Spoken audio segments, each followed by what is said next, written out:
12-0. So they go there.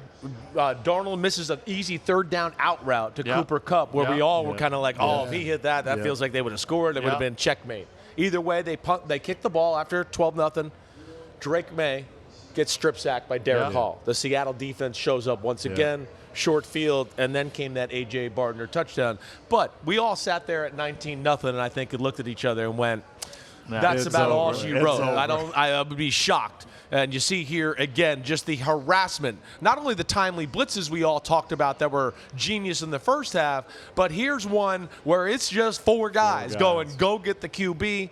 And Derek Hall gets the big hit on Drake Maye, and the game, felt like it was night-night. Yeah, and it just feels fast to Drake. If you watch him right there, he hits, he feels like he's got to climb up in the pocket. Then there's pressure inside. You're just running around. You talk about Jason Ghost. You're just seeing, you don't know where these guys are coming from. Let me ask you about that, though, Jason. All year long in the regular season, Drake Maye protected the ball. Then all of a sudden in the playoffs, you get these sack fumbles. And why do you think that happened? Hard to understand because he was so good with the ball. I mean, the thing that I was so impressed with him was his decision-making all throughout the year. Make the big play when they're there. When they're not there, check it down or go use your feet. He was so good, but I think they started playing better defenses, and they couldn't block him. And I think he felt like there were a lot of people around him, and they just did not have the same rhythm in their passing game. You hold the ball in the pocket for too long, in the NFL, you know better than anybody, it's going to come out. And I think that's the hardest thing when you've been a playmaker all year.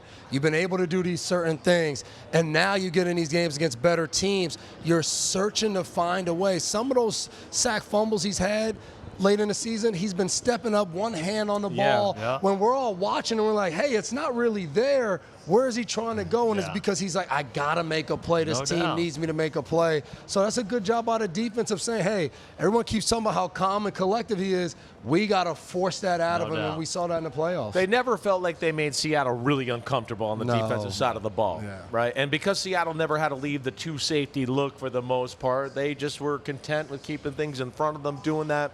Will Campbell, as we know, at the left tackle, struggled, right? I mean, honestly, to a point where I go, I think we all thought maybe he'd be a better guard coming out of college anyways. I'd be shocked almost to a degree to see him back at left tackle next year. I do wonder, though. Remember, he got hurt late in the year. And not saying he was playing just great, but he's playing pretty good ball for them. Then he misses a month, and he comes back just in time for what?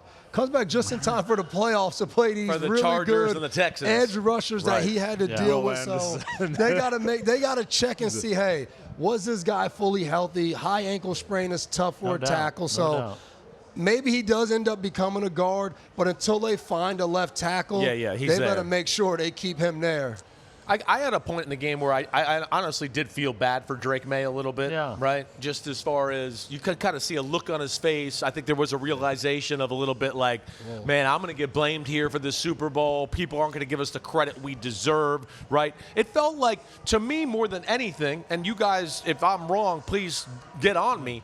It felt like everything was just a tick slow, right? Oh, I see the guy, but I'm a little late to get ready to throw the football. Ooh, I see the lane to run, but I'm still kind of looking downfield and I'm late to run, right? It seemed like that there was a lot, and of course I know this was a great defense tonight and they threw some things at him, but I do not think, just from the replays we saw, that this was one of Drake Maye's better games. It did look like there was a few opportunities, few and far between, but he was totally uncomfortable in this one. It really takes me back to 2003, 2004. 2003, I'm coaching Indianapolis Colts. Peyton Manning is the MVP of the league. We go to New England for a playoff game, and he doesn't look like Peyton Manning. New England shuts us down. 2004, he throws 49 touchdown passes. We go to New England in the playoffs. We get 3 points. And, Peyton Manning, he can't do it in the clutch. He's not going to be this. He's not going to be that. Well, the next 2 years, there's Super Bowls and everything else.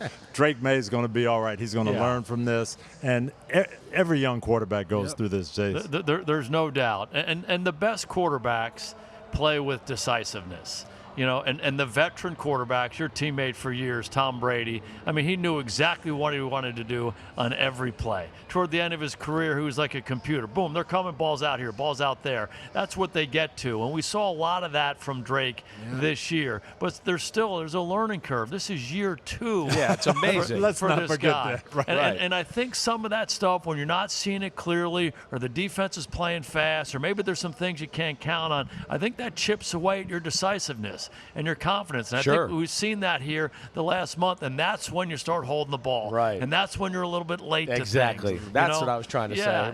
Right. And so I think you go through these phases.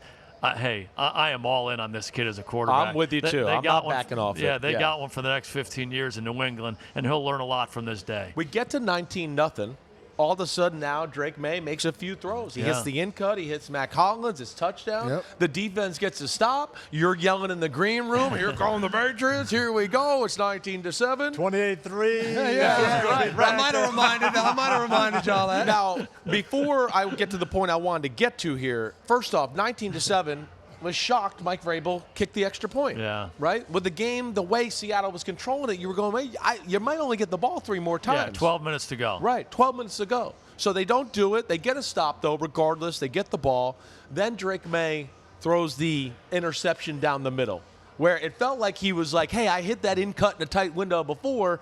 I'm going to try to do it again. But a totally errant throw. Here it is for anybody wanting to remind themselves at home. I actually don't even know where he was trying to go with this one. But this was the last gasp of air for the New England Patriots, and then it was the Uchenna Nwosu strip interception touchdown. See you later. But the first interception, that was the game changer, the game clincher, and it is 19-7.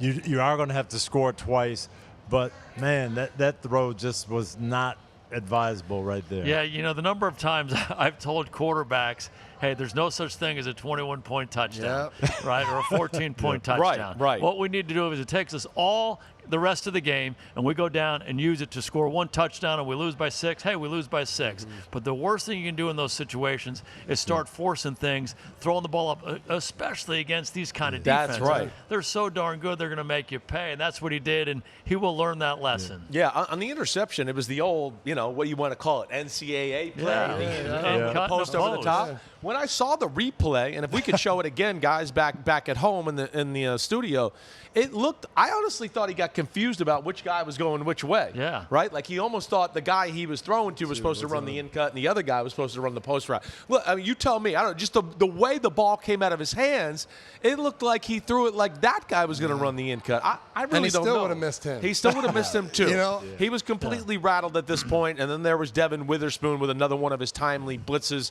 But here's one other thing, little tidbit.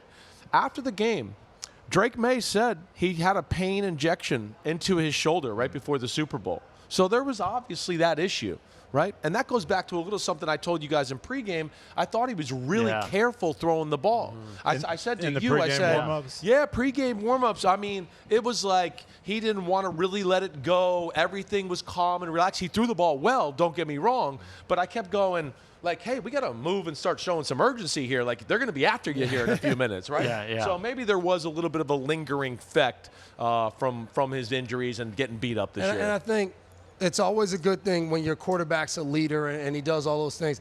But it felt like exactly what you said.